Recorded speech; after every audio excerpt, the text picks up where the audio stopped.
गुनाह और नजात है। गुनाहगार है, बदकार है और वो गुनाह करता है। क्या खुदा की बख्शिश उसके लिए है? खुदा का रहम उसके लिए है? खुदा उनको बचाना चाहता है? या अगर कोई रास्ते से मुड़ आए तौबा के वसीला से, तो खुदा उस पे फजल करता है, वो उसको बचा लेता है। तो आज हम 3 पॉइंट्स हैं, उन पे गौर करेंगे कि किस तरह से हम बच सकते हैं, हम निजात पा सकते हैं, खुदा का हमारे लिए क्या इरादा है, हम किस तरह से खुदा में भरपूर जिंदगी बसर कर सकते हैं। अगर हम गुनाह की जिंदगी बसर कर रहे हैं, अगर हम इस वक्त खुदा से दूर हैं, तो खुदा के हाथ आपकी तरफ बढ़े हुए हैं। खुदा चाहता है कि किसी की भी कोई भी शख्स जो है वो हलाक ना हो, बल्कि सबकी तौबा तक नौबत पहुंचे। और सिर्फ अमल की जरूरत है, सिर्फ हुक्म मानने की जरूरत है, ताबेदारी की जरूरत है। अगर आप दुनिया में कोई भी ऐसा काम करें तो आपके लिए बैठे बिठाए कोई काम नहीं होगा। आपको जो भी काम करना है उसके लिए सबसे पहले आपको अमल करना पड़ेगा, अपना कदम बढ़ाने पड़ेंगे, अपने आप को उस काम के लिए तैयार करना पड़ेगा, उसके लिए सोच विचार करनी पड़ेगी, अपने दिमाग के सारे लेवल्स को तरतीब देना पड़ेगा। आप जो काम करने के लिए जा रहे हैं, आप उसके लिए तैयारी करेंगे। तो मेरे साथ निकालिए ज़बूर 103 और उसकी तीसरी आयत।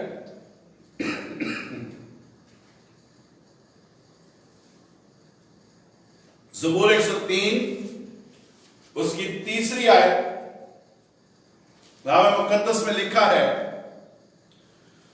वो तेरी सारी बदकारी को बख्शता है, वो तुझे तमाम बीमारियों से शिफा देता है। आज और इससे पीछे की सारी दुनिया वो निजात की भी तलबगार है, वो गुनाहों के धुलने की भी तलबगार है, और वो बीमारियों से शिफा पाने की भी तलबगार है। और इसके लिए अगर हम थोड़ा सा पीछे सियाको सबाक में जाएं तो मुख्तलिफ कौमें हैं, मुख्तलिफ कौमें थी जो खत्म हो गई, मौजूदा जितनी कौमें हैं, अगर गुनाहों का बोझ महसूस ना हो, अगर बीमारियों से शिफा पाने की जुस्तजू ना हो, और अगर आपके अंदर, इंसान के अंदर गुनाहगार होने की फीलिंग ना आए,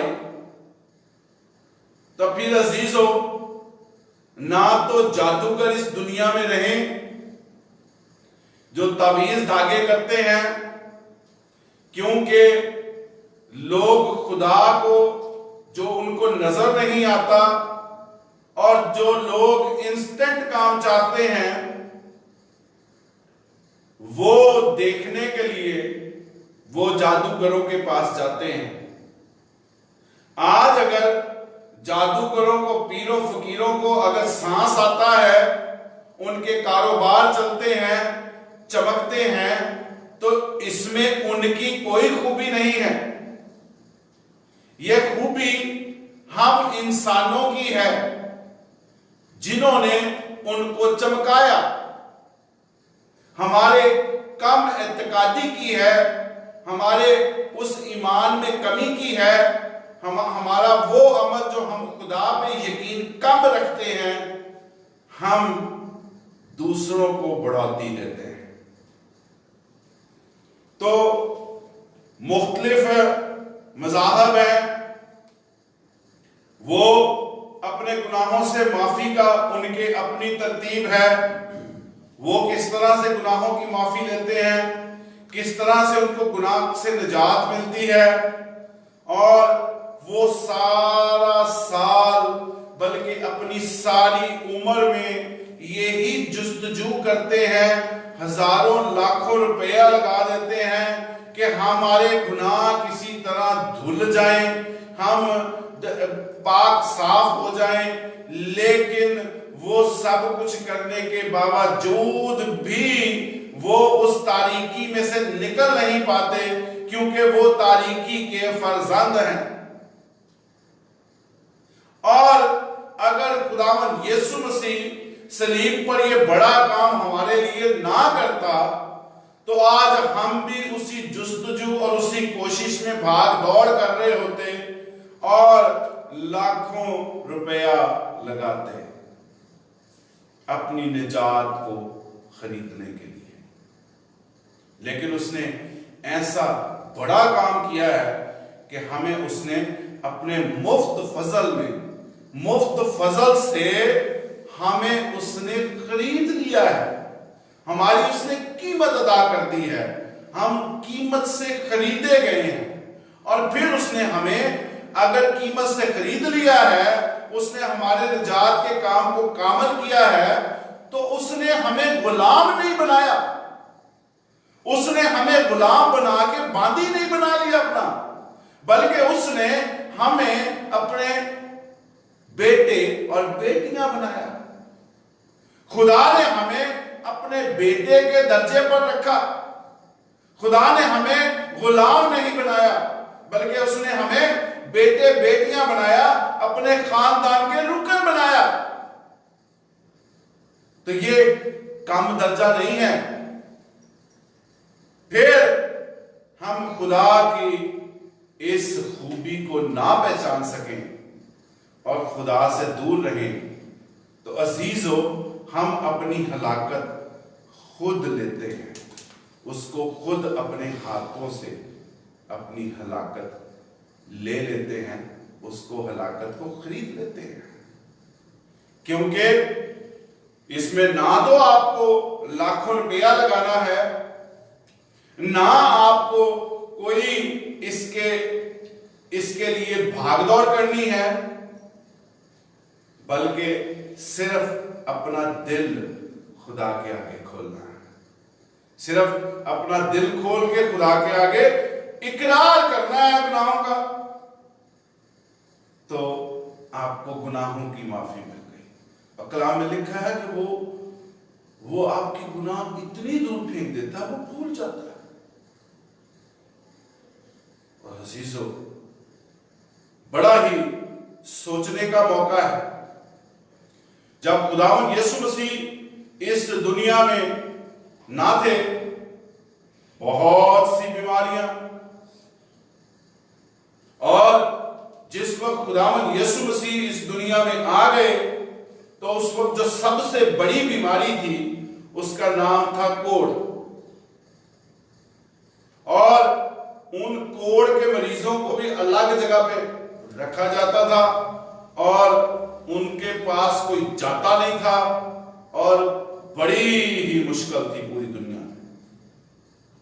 लेकिन अजीजों, खुदावंद यीशु मसीह जब आया तो उसने यकसर कोढ़ के मर्ज को खत्म कर दिया। फर्दन फर्दन नहीं किया, एक एक शख्स के पास नहीं गया उसको पाक साफ करने के लिए, बल्कि यकसर जैसे ही वो मुर्दों में से जी उठा है, सब खत्म हो गया और लोगों ने शिफा पाई। तो एक और वाकया है कि हौज था, वो साल में एक दफा खुदा का फरिश्ता आता था, पानी हिलाता था, और जो पहले उस पानी में चला जाता था वो शिफा पाता था। मतलब कहने का है कि सिर्फ साल में एक बंदा शिफा पाता था। और कलाम में हम देखते हैं कि उस हौज पे रश लगा होता था कि जैसे ही फरिश्ता पता नहीं किस वक्त आता है तो वो पानी हलाए तो जो पहले पानी में चला जाए। कितने ख्वाहिशमंद। आज यीशु का खून जो है वो एक बंदे को साल में एक दफा नहीं शिफा देता, बल्कि लाखों को एक मिनट में शिफा दे सकता है। कितना बड़ा काम उसने हमारे लिए किया।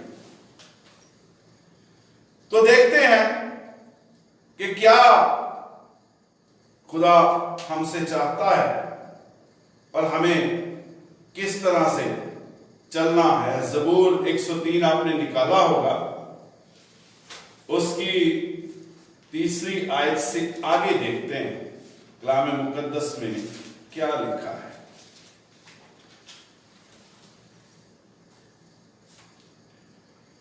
वो तेरी जान हलाकत से बचाता है, वो तेरे सर पर शफकत और रहमत का ताज रखता है, वो तुझे उम्र भर अच्छी अच्छी चीजों से आसूदा करता है, तू औकाब की मानद असर नौजवान होता है।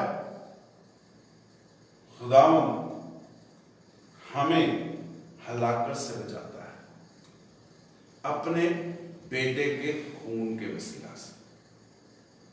हम बीमारियों से शिफा पा सकते हैं, हम गुनाहों से निजात हासिल कर सकते हैं, और हम उसके बेटे बेटियां बन सकते हैं, और वो हमें उकाब की मानद असर नौजवान बनाता है और हर अच्छी चीज से हमें आसूदा करता है।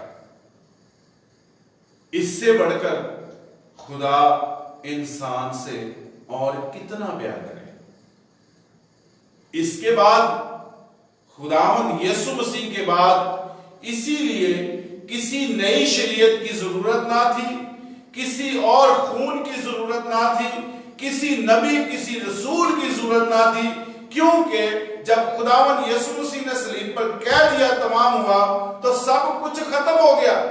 इससे ज्यादा खुदा किसी से प्यार नहीं कर सकता कि वो उसको हर चीज भी दे, उसको निजात भी दे, उसको बीमारियों से शिफा भी दे, और उसको हर वक्त संभाले, उसके साथ भी रहे। इससे ज्यादा खुदा नहीं कर सकता। अब इंसान के हाथ में है कि इंसान ने क्या करना है।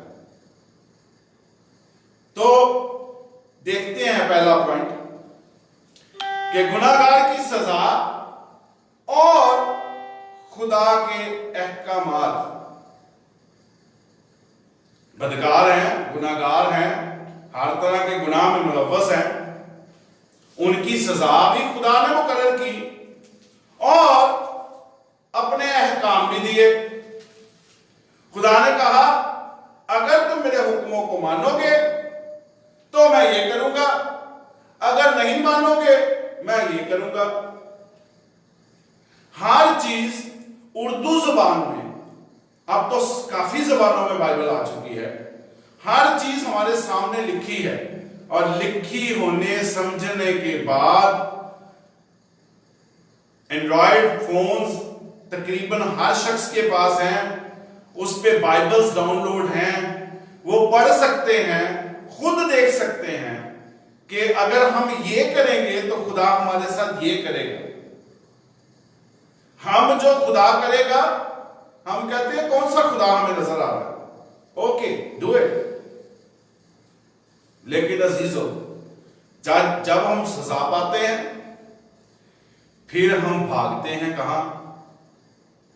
या किसी पीर के पास, या फकीर के पास, या मज़ारों पे, या जादूगरों के पास, और एंड में जब कुछ नहीं बनता तो फिर खुदा के खादमों को ढूंढते हैं कि वो ढूंढे जो बदरुओं को निकालता है।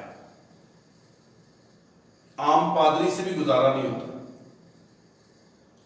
लेकिन अजीजों, अगर हम खुदा के हुक्मों पर अमल कर लें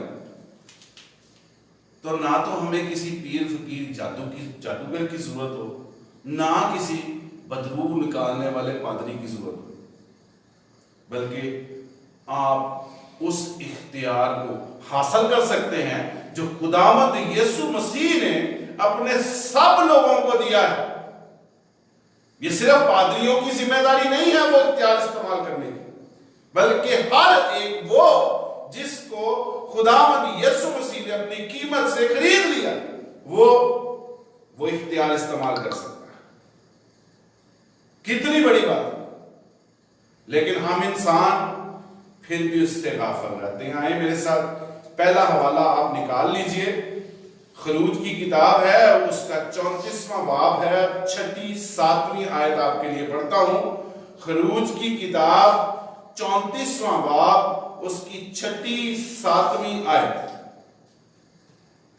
और खुदा उसके आगे से ये पुकारता हुआ गुजरा, खुदावंद खुदा, खुदाए रहीम और मेहरबान, कहर करने में धीमा और शफकत और वफा में गनी, हजारों पर फजल करने वाला, गुनाह और तकफीर और खता का बख्शने वाला, लेकिन वो मुजरिम को हरगिज बरी नहीं करेगा, बल्कि बाप दादा के गुनाह की सजा उनके बेटों और पोतों को तीसरी पुश्त तक, बल्कि चौथी पुश्त तक देता है। क्या करता है वो?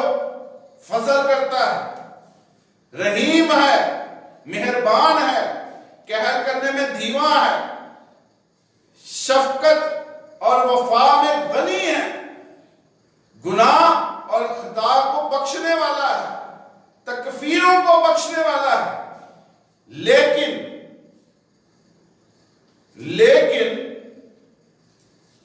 मुजरिम को हरगिज बरी नहीं करेगा।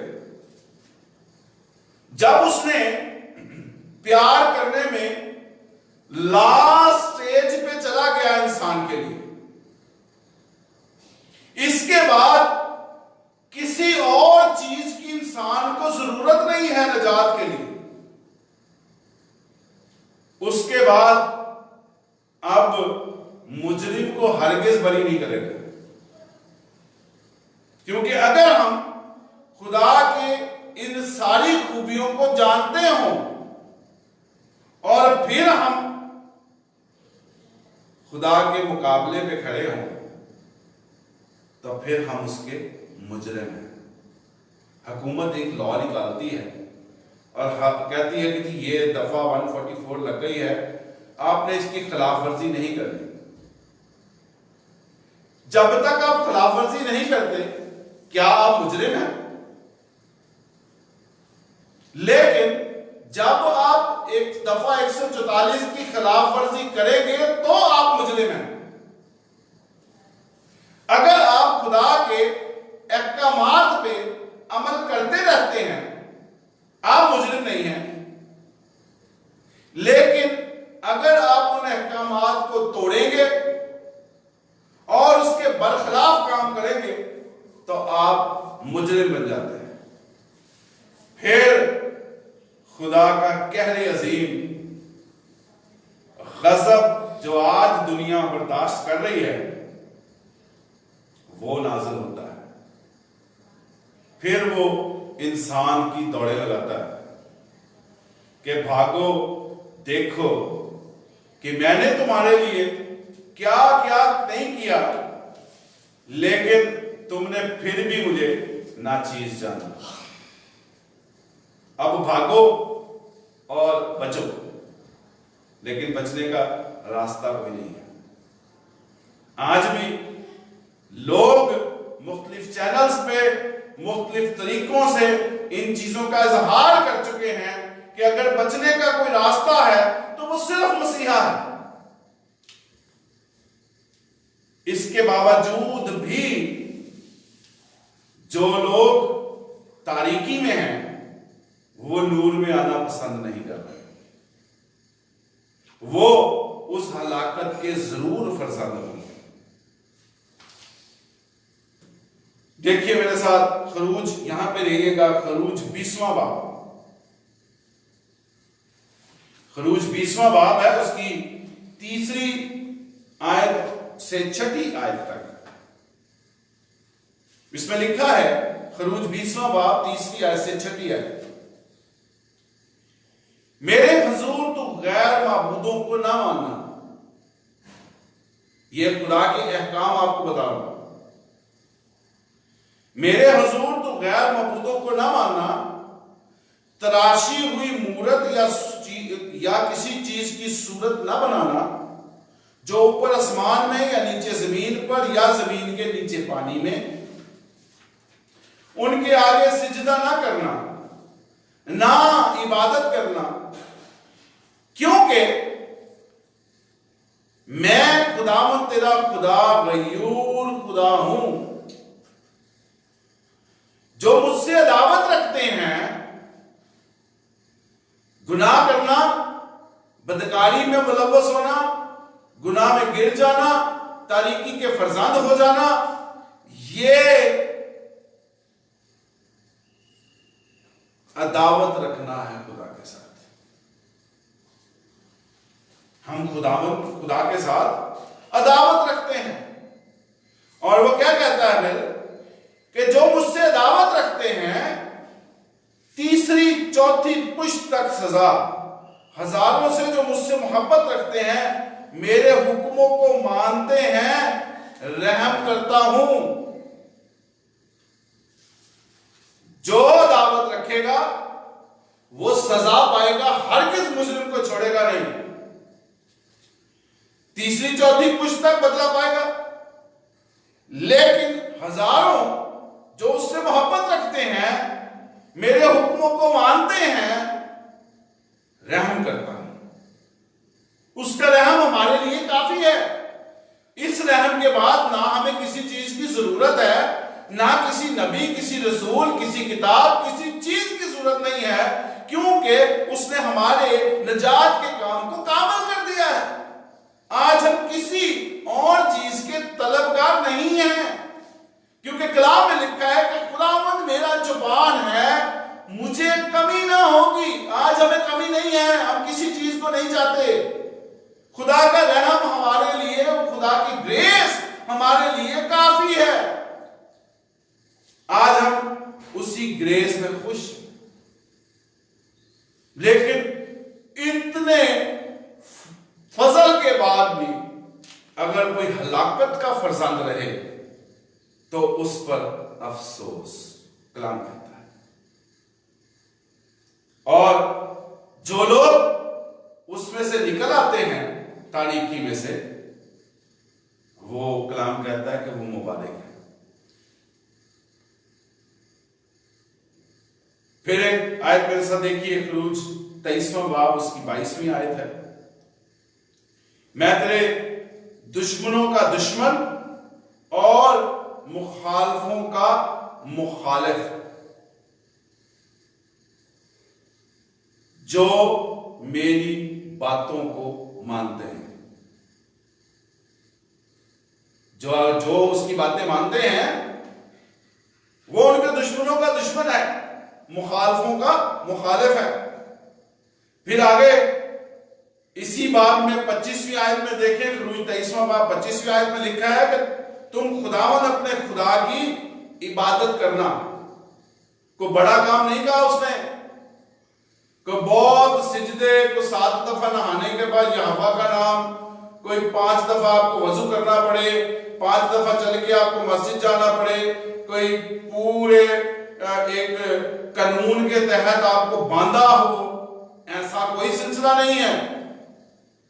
उसने सिर्फ इतना कहा है कि तुम अपने खुदावंद खुदा की इबादत करना, तब वो तेरी रोटी और पानी पर बरकत देगा और मैं तेरे बीच से बीमारी को दूर करूंगा। ये खुदा फरमाता है। इसके बाद और क्या क्या इंसान कर सकता है? फिर भी अगर वो गुनाह की सजा पा जाए, हलाकत का फरजंद ही रहे, तो उस पे अफसोस। होशिया की किताब में लिखा हुआ है पहला बाब 2 आयत में कि खुदावंद को छोड़ना भी बदकारी है। अगर हम खुदावंद को छोड़ देते हैं, तारीकी के रास्तों पर निकल जाते हैं, हम जानते हैं कि जिंदा खुदा मौजूद है, उसके बेटे का खून मौजूद है जिससे मैं अपने गुनाहों की निजात हासिल कर सकता हूं, लेकिन हम उसको छोड़ के फिर तरीकी में चले जाएंगे तो यह भी बदकारी गिना गया। इसके बाद गिनती की किताब में अगर हम चले जाएं तो उसमें लिखा है कि बल्कि मेरे सब हुक्मों को याद करके उनको अमल में लाओ और अपने खुदा के लिए मुकद्दस हो, अपने आप को इस लायक बनाएं कि आप खुदा के खानदान में शामिल हो सकें, आप आवाज़े बुलंद फख्र से कह सकें कि मैं उसके खानदान का रुकन हूं, मैं उसका बेटा बेटी हूं। ये अल्फाज उसी वक्त निकल सकते हैं जब हमने उसके बेटे को कबूल किया होगा, फिर हम जरूर कह सकते हैं कि हम उसके खानदान के लोग हैं।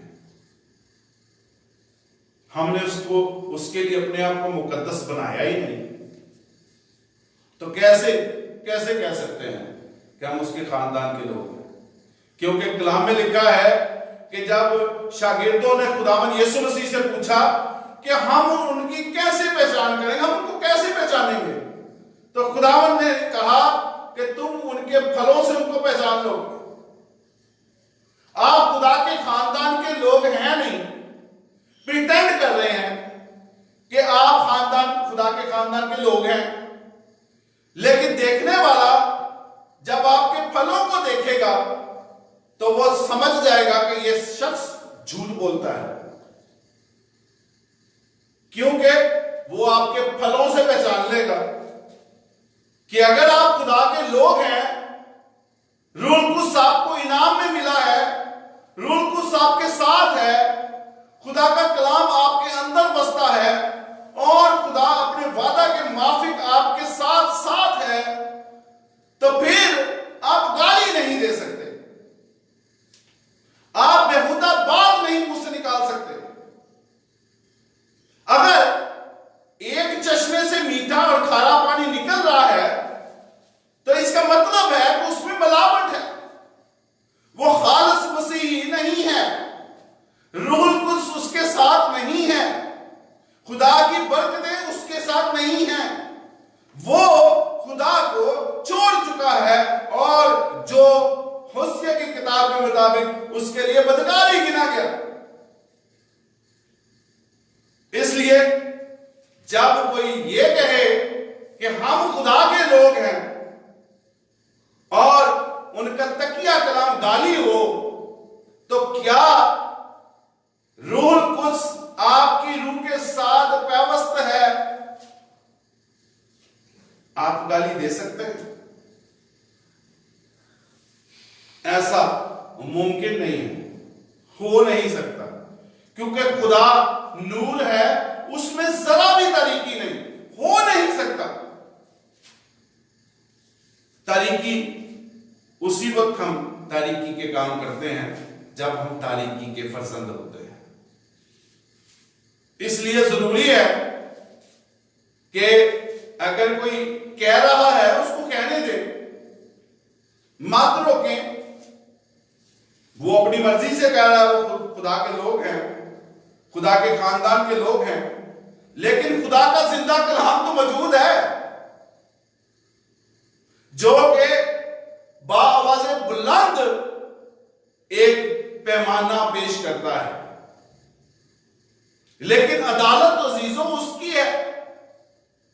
हम किसी की अदालत लगा के नहीं बैठ सकते। अगर कोई कहता है तो कहता रहे, आप उसके फलों से उसको पहचान लोगे, आप पहचान के खामोश रहें। अदालत उसकी है, उसने मुजरिम ठहराना है, और कलाम कहता है कि वो मुजरिम को हर से बरी ना करेगा, इसलिए उसको अदालत करने दें। आप अपनी राय लें कि आप कहां जा रहे हैं। कलाम में लिखा है 34वें ज़बूर में 13वीं आयत में लिखा है कि अपनी जुबान को बदी से बाज रख, और ज़बूर 37 उसकी 27वीं आयत में लिखा है कि बदी को छोड़ नेकी कर। ये दोनों चीजें अजीजों बहुत मुश्किल है,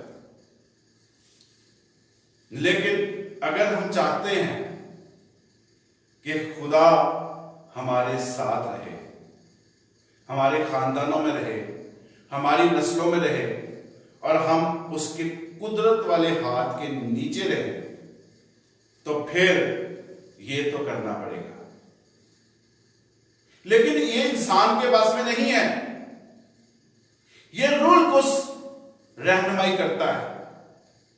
रूल कुछ आपके साथ जब पेवस्त होता है, आपको रोकता है, आपको खींच के रखता है, नहीं ये काम नहीं करना, ये गलत है।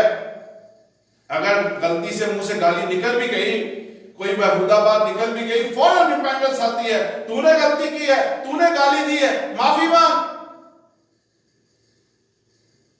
लेकिन जब हम रूल कुछ से आरी होते हैं, तो फिर एक गाली नहीं देते, फिर हजारों गालियां देते हैं, हजारों बेहुदा बातें करते हैं, हजारों लोगों की गीबत करते हैं, लेग पुलिंग करते हैं।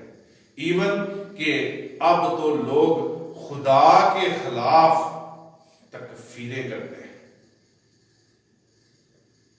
तो अजीजों, अदालत उसकी है।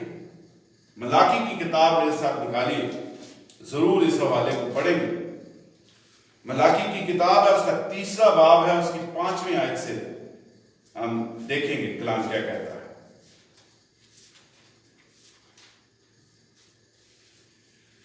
कलाम मुकद्दस में लिखा है, मलाकी की किताब 3रा बाब उसकी 5वीं आयत से पढ़ रहा हूं। और मैं अदालत के लिए तुम्हारे नजदीक आऊंगा, और जादूगरों और बदकारों और झूठी कसम खाने वालों के खिलाफ, और उनके खिलाफ भी जो मजदूरों को मजदूरी नहीं देते, और बेवाओं और यतीमों पर सितम करते हैं, और मुसाफिरों की हक तलफी करते हैं, और मुझसे नहीं डरते। मुस्तद गवाह होऊंगा, रब्बुल फाज फरमाता है। आपका गवाह मैंने नहीं होना, ना ही किसी और पास्टर ने, ना ही कोई इंसान आपका गवाह होगा, हमारा गवाह होगा, बल्कि रब्बुल फाज फरमाता है कि मैं मुस्तद गवाह होऊंगा। फिर बचने का रास्ता नहीं है। आज लाखों लोग मर रहे हैं, आज लाखों लोग, मैंने पिछले दिनों सुना कि बहुत से लोग जो इस वक्त कोरोना वायरस के शिकार हो चुके हैं, उन्होंने खुदावंद यीशु मसीह को कबूल किया है, और वो इस वायरस से आजाद हुए हैं, और वो अब गलियों मोहल्लों में ललकारते फिर रहे हैं कि तौबा कर लें। ये है खुदा का कलाम जब टच करता है, और हम इंसान भूले बैठे हैं। किस कदर टेक्नोलॉजीज, किस कदर एटम बम का खौफ, कैसे तरह तरह के बॉम्ब बनाए, कैसी तरह तरह की आर्टिलरी बनाई, कैसी कैसी फौजें, कैसे कैसे जहाज बनाए, क्या कुछ दुनिया ने नहीं कर लिया। आज वो अपने शहरों को खोल के दिखाएं। जब खुदा का हाथ बढ़ता है, जब उसका गजब और कहर नाज़िल होता है, इंसान कुछ नहीं कर सकता। और आज इंसान बेबस है और बिल्कुल शट अप है, उसके पास कोई हल नहीं है किसी चीज का। इसीलिए पूरी दुनिया इस वक्त बंद है।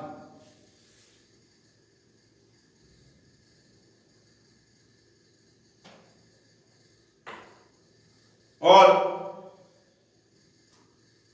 खुदा अपने अहकाम देता है, गुनाहगारों को सजा देता है, अदालत, रोजे अदालत, मुस्तैद गवाह रब्बुल अफ़ाज खुद होगा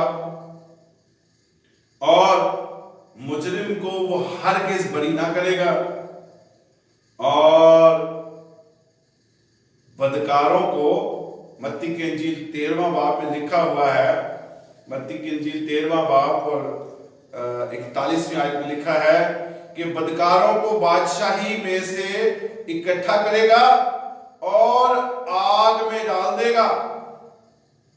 और दूसरे पत्रस 2 बाब 9वीं आयत में लिखा है बदकारों को अदालत के दिन तक सजा में रखना जानता है। कहीं भागने का रास्ता नहीं है। और हमारे जिंदा खुदा ने इस कोरोना के वसीला से पूरी दुनिया में जहां जहां परसिक्यूशन थी क्रिश्चियंस के लिए, जहां पे जिंदा कलाम के फैलाव का कोई रास्ता नहीं था, जहां पे खुदा के खादमों की कोई इज्जत नहीं थी, खुदा ने पूरी दुनिया को बावर करवाया है कि मैं हूं, क्योंकि ये उसका नाम है।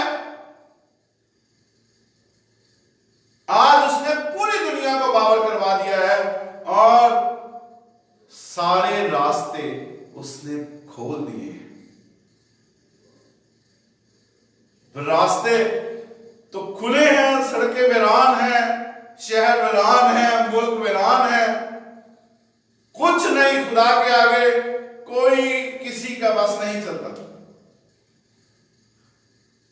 और अजीजों, हम जानते हैं बहुत से लोगों ने खुदा यीशु मसीह को कबूल कर लिया होगा, बहुत सारे लोगों को रूहुल कुद्स ने टच किया होगा, बहुत सारे लोगों को खुदा के कलाम ने टच किया होगा और वो जरूर बच गए होंगे, क्योंकि खुदा का फजल, खुदा का रहम हमारे लिए काफी है, हम बच सकते हैं। तो देखिए, अगला पॉइंट देखते हैं, गुनाहगार के लिए खुदा की बख्शिश। गुनाहगार के लिए खुदा की बख्शिश, और उसके लिए देखते हैं ज़बूर 32 है, उसका पहली और दूसरी आयत है। कलाम मुकद्दस में लिखा है, मुबारक है वो जिसकी खता माफ हुई और जिसके गुनाह ढांके गए।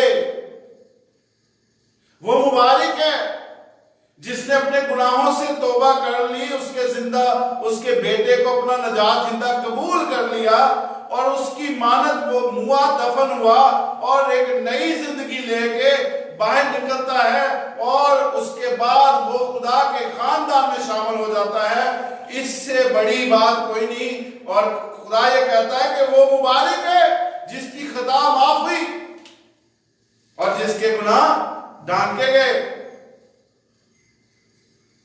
और खुदा अपने लोगों को बचाने के लिए देखें फिर कितना रहम करता है कि वो कहता है कि मैं उनको उनकी बदकारी से छुड़ाऊंगा और मैं उनका फिदिया दूंगा। खुदा कितना रहीम है कि उसके बावजूद कि हम उससे अदावत रखते हैं, वो फिर कहता है कि मैं उनका फिदिया दूंगा और मैं उनको सारी बदकारी से छुड़ाऊंगा। लेकिन जरूरत है अमल की, इकरार की, रिपेंटेंस की, खुदा के हजूर झुकने की। फिर वो जरूर हमारी बदकारी से हमें छुड़ाएगा, क्योंकि उसने हमारा फिदिया दिया है, हमारी कीमत अदा की है उसने हमें कीमत से खरीद लिया है अपने बेटे के खून के वसीला से। अजीजों, ये बहुत बहुत बड़ी बात है, बहुत बड़ी बात है। मेरे साथ देखिए एक हवाला रोमियो का खत, उसका 6वां बाब।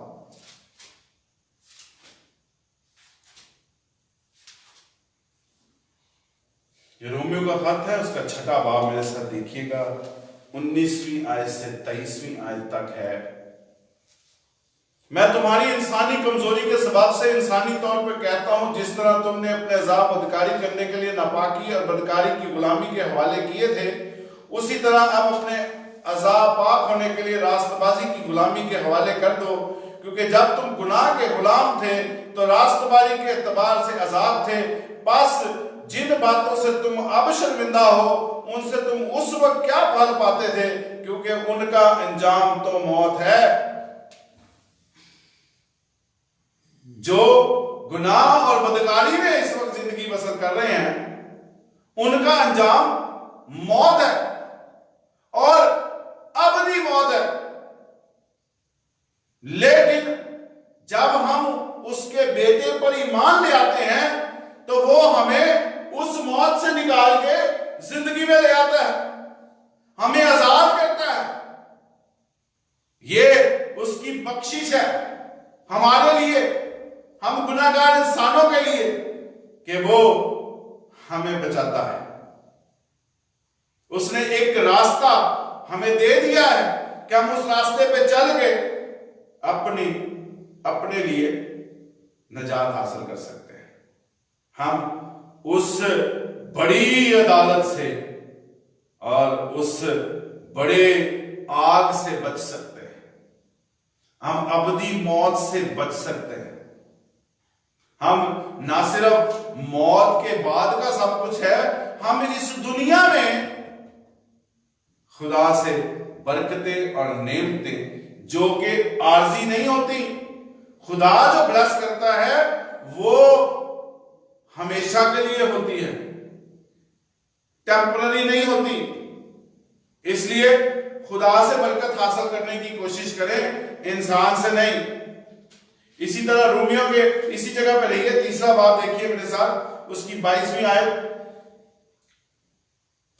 रोमियो 3रा बाब 22वीं आयत। यानी खुदा की वो रास्तबाजी जो यीशु मसीह पर ईमान लाने से सब ईमान लाने वालों को हासिल होती है, क्योंकि कुछ फर्क नहीं, इसलिए कि सब ने गुनाह किया और खुदा के जलाल से महरूम है, मगर उसके फजल के सबब से, उस मखलसी के वसीला से जो मसीह यीशु में है, मुफ्त रास्तबाज ठहराए जाते हैं।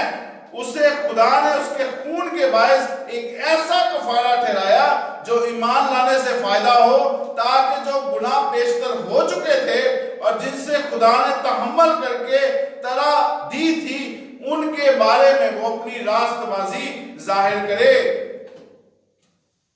हमें उसने मुफ्त रास्तबाज ठहराया है अपने बेटे के खून के वसीला से। फिर अगर हम खुदा की इस बख्शिश को ना समझ सके तो फिर कलाम कहता है हम बेअफसोस, क्योंकि हम मुबारक कहलाते कहलाते उस अफसोस में चले गए। काश के हम मुबारक कहलाते, हम खुदा के साथ पैवस्त रहते। देखिएगा 3रा पॉइंट, जल्दी से उसको कवर कर लेते हैं। 3रा पॉइंट है शिफा देता है। खुदा शिफा देता है, लेकिन शिफा के अंदर भी 3 तरीके हैं। आज हम मुख्तलिफ तरीकों की तरफ भागते हैं, लेकिन खुदा हर चीज हम पे वाज़िया करता है कि वो शिफा देता है। और खुदावंद यीशु मसीह ने हमारी सारी कमजोरियां और सारी बीमारियां उठा ली और मसलूब हो गए। और जब वो मसलूब हुआ तो उसने हमारे गुनाहों से हमें निजात भी दे दी और हमें शिफा भी दे दी। अब ये खुदा की तरफ से एक और बख्शिश है, एक और रहम है उसका इंसान पे, कि ना सिर्फ वो निजात ही हासिल कर सकता है, वो उससे बरकतें और नेमतें भी हासिल करता है, हमेशा की जिंदगी भी हासिल करता है, बादशाही में रुतबा भी हासिल करता है, और अपनी बीमारियों से, जिस्मानी बीमारियों से और रूहानी बीमारियों, दोनों बीमारियों से शिफा पा लेता है। तो ये खुदा का एक खास रहम है जो इंसानों के साथ है। हम खुदा का शुक्र करते हैं कि पुराने अहदनामा में सैमुएल की किताब में लिखा हुआ है, पहला सैमुएल 6 बाब उसकी 3री आयत पे, कि जुर्म की कुर्बानी करना तब तुम शिफा पाओगे। कैसी किस किस तरह से पुरानी कौमें जो हैं वो शिफा पाने के लिए क्या क्या करती थी। आज हम मसीहों को कुछ ज्यादा तो नहीं करना पड़ता शिफा के लिए। एक सीधा सीधा तरीका है, अगर हम उस तरीके पे चल पड़े, भरपूर जिंदगी बसर करें, हमें किसी की जरूरत नहीं है। अगर नहीं भी कर रहे तो खुदा फिर भी आपके ईमान के वसीला से आपको शिफा दे देता है। दोनों तरफ से खुदा का फजल आपके लिए काफी है।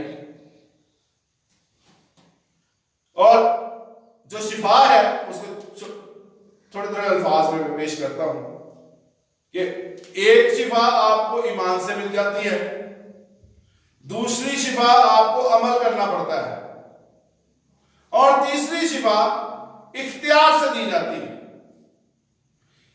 अब कौन सी शिफा जो है वो आसान है,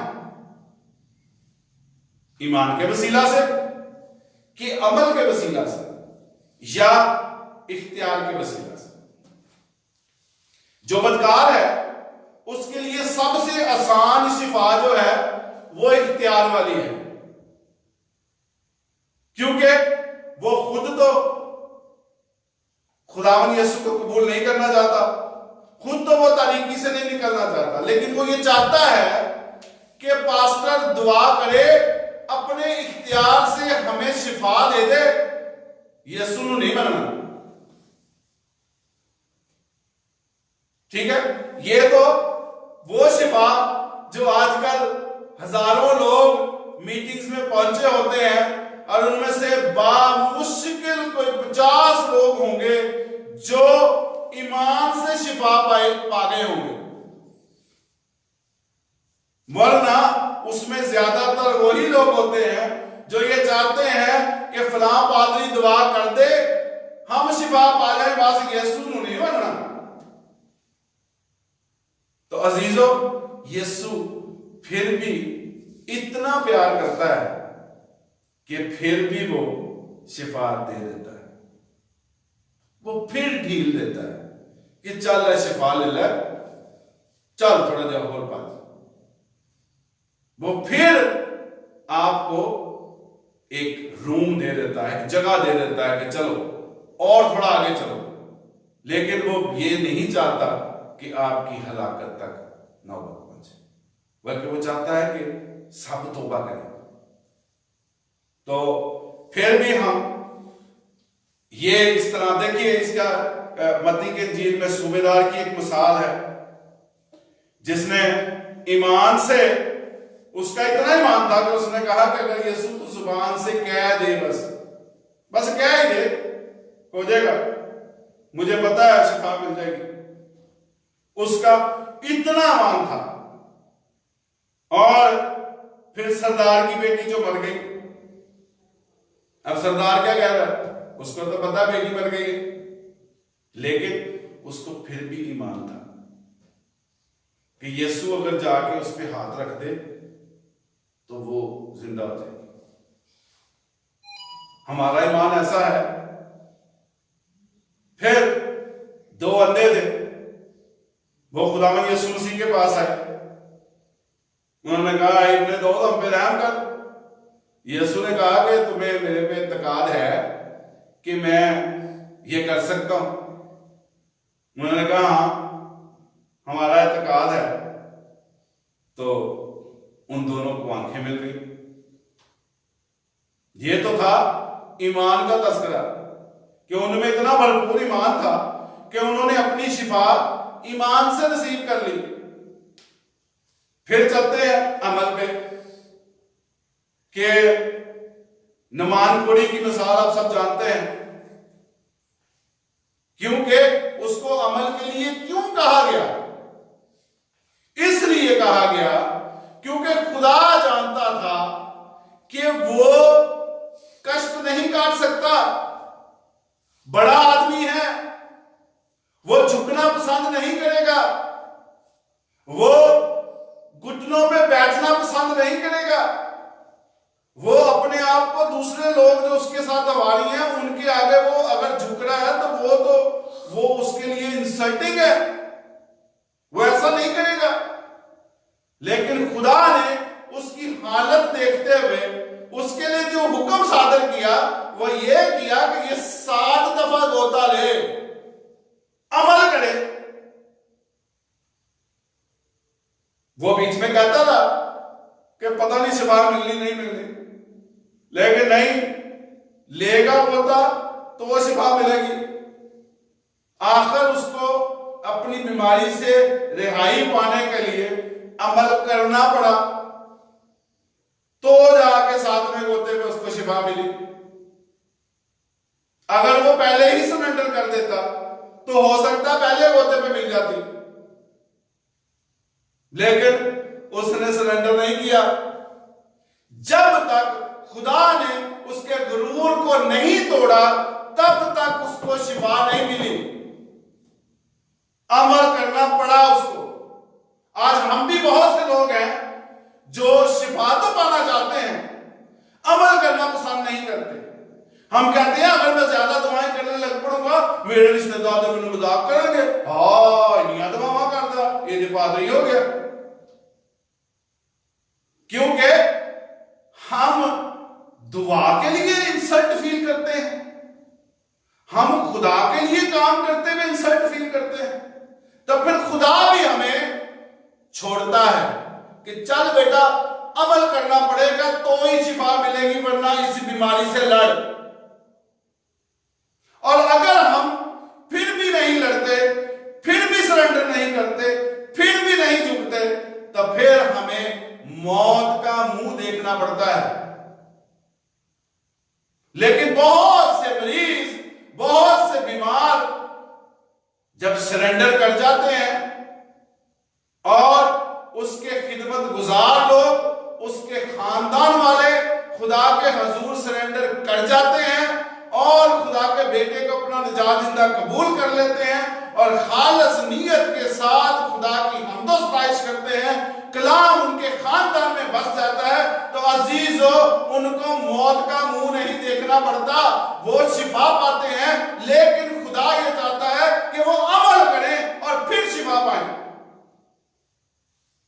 लेकिन हम फिर भी मुख्तलिफ पादरियों को बुला के दुआ करा के तस्कीन महसूस करते हैं कि अब हमें शिफा मिल जाएगी। हम अमल करना पसंद नहीं करते, लेकिन काश के हम अपने अजीजों को, अपने बच्चों को, अपने बहन भाइयों को, अपने वालिदैन को बचा सकें और उनके लिए हम घुटने टेक के खुदा के हुजूर गिरियाजारी कर सकें, तो फिर खुदा रहम कर दे।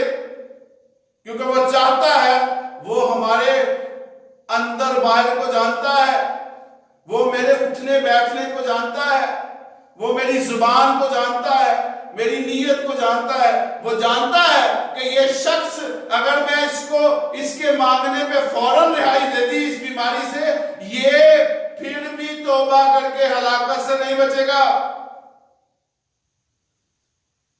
वो आपको अमल पे छोड़ देता है। तो देखिए, फिर एक अंधे की मिसाल है। उस अंधे को जो आंखें खुदावंद यीशु मसीह ने दी, तो क्या उसको अगर खुदावंद यीशु मसीह कह ही देते कि चल भी आंखें ले जा, जैसे 2 अंधों को दी, तो क्या इस अंधे को आंखें नहीं दे सकता था? वो तो सब कुछ करने पर कादर है। लेकिन खुदावंद यीशु मसीह ने मिट्टी सानी, उसकी आंख पे लगाई और उसको कहा चल भाई जाके हौज में धो के आ। उसको, उस अंधे को वो अमल करना पड़ा।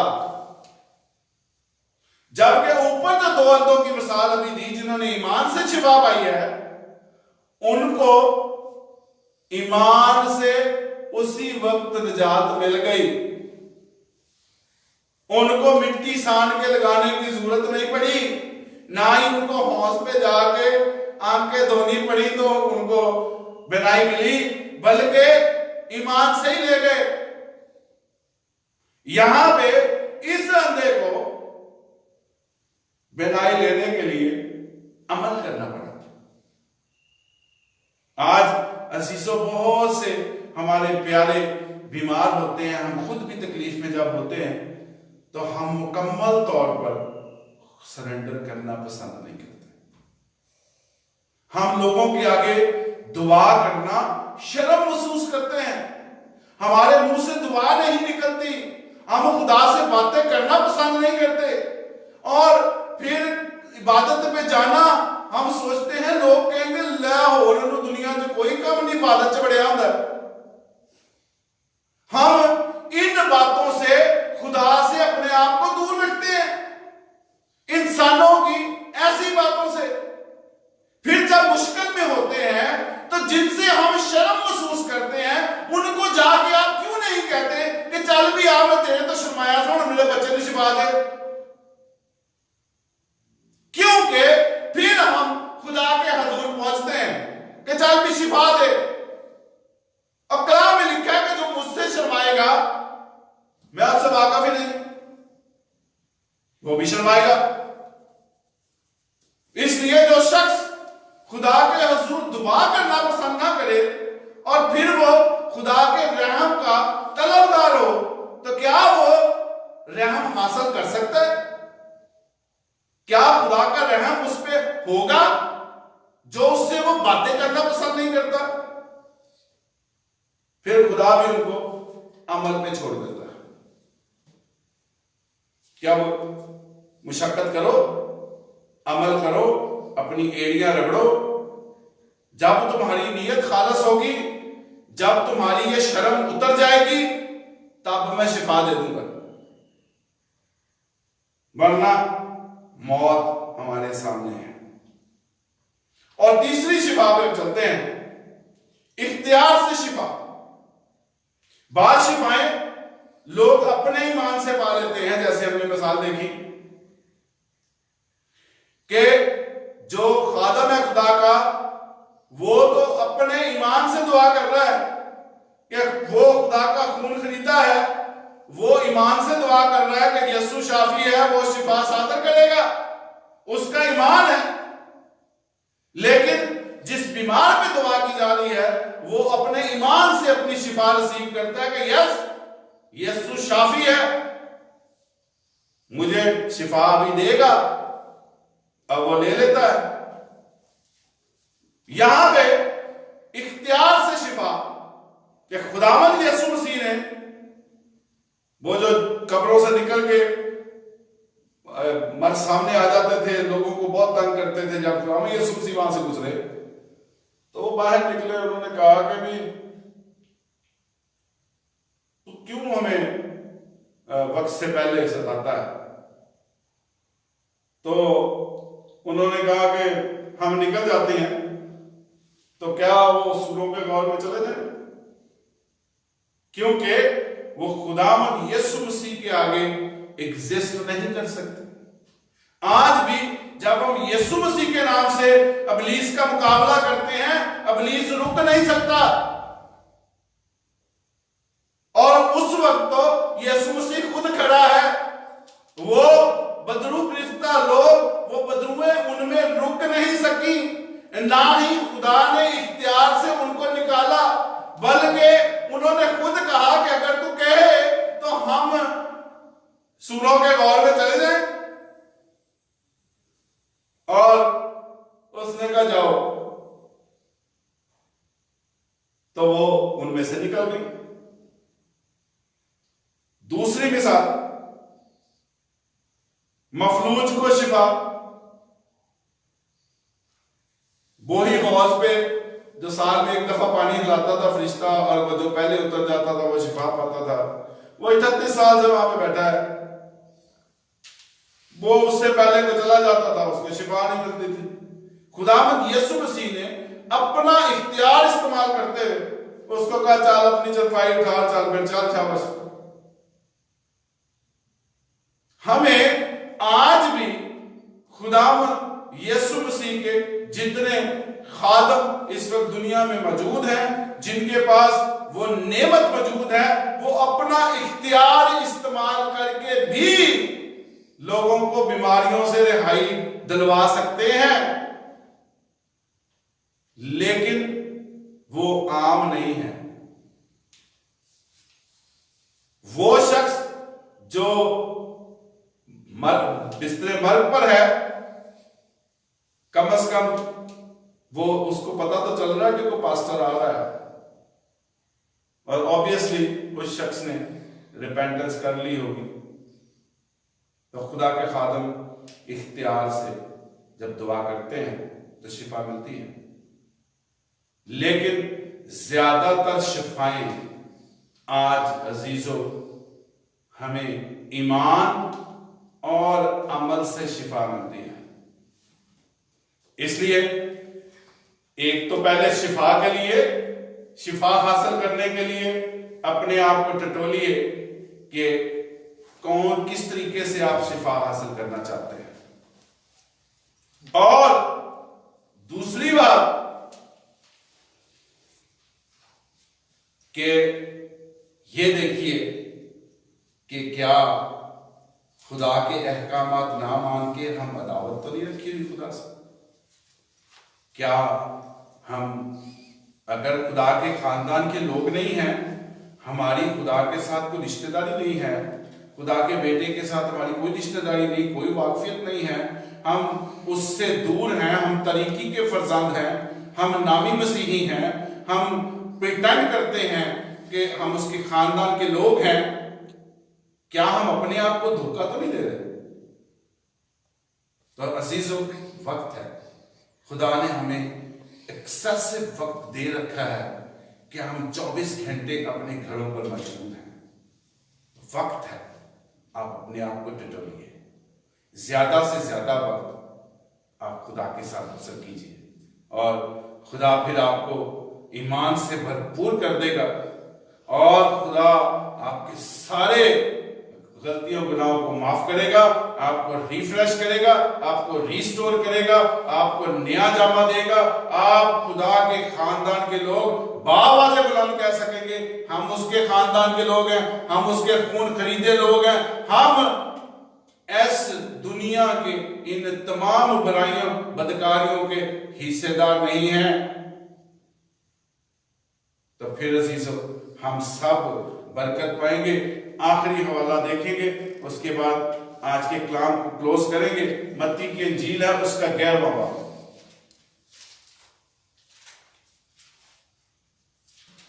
मत्ती की इंजील 11वां बाब मेरे साथ निकालिएगा।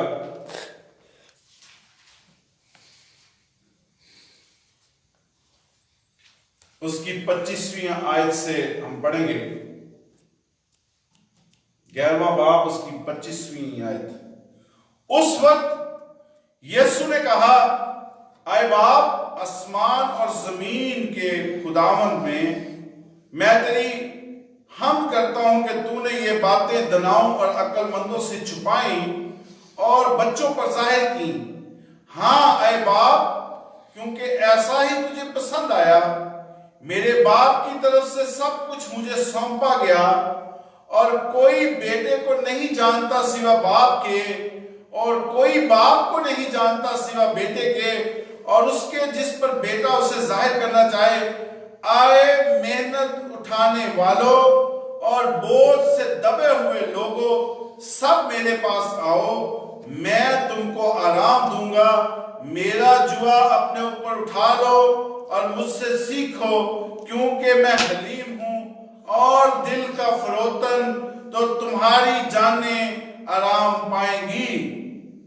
खुदा उनके कलाम के पढ़े और सुने जाने पर बरकत हो। खुदा आप सबको बरकत दे, तौफीक दे कि हम अपनी जिंदगियों को जान सकें कि हम किस जगह पर एग्जिस्ट करते हैं और कहाँ हमें होना चाहिए। अगर आप मुबारक हैं तो खुदा आपको बड़ी बरकत दे। आप खूब ये यादगारी मनाइए, खूब खुशियां कीजिए, क्योंकि आपके लिए खुदा ने बड़े बड़े काम किए हैं। और जितने लोग इस वक्त खुदा से दूर हैं उनके लिए सोचने का मुकाम है कि उन पर अफसोस तो नहीं, काश के वो भी मुबारक लोग कहलाएं और अपने आप को सरेंडर करते हैं, खुदा के हुजूर आ जाए। उसने वक्त दिया है, मौका दिया है कि हम उस हलाकत से निकल के उस जिंदगी में दाखिल हो जाएं और उसको अपना निजात कबूल कर दें। खुदा आप सबको बरकत